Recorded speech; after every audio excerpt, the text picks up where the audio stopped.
4 level belajar main piano. Level 1 tangan kiri main note, tangan kanan main melodi.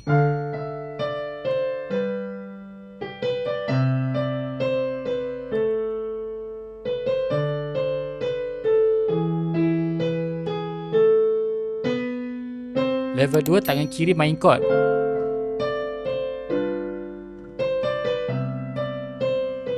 Level 3 main arpeggios.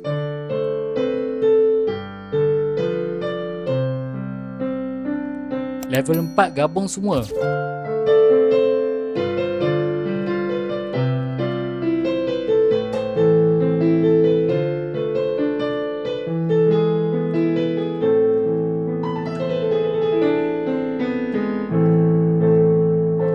Jadi guys, itu 4 level kalau awak nak mula main piano. First, tangan kiri main note. Second, main chord. Ketiga, main arpeggios. Dan keempat, awak gabung kanan kiri, cuba untuk harmonizekan each other. So guys, kalau nak belajar lebih lengkap, saya ada sediakan sedikit panduan. Tekan link di bio.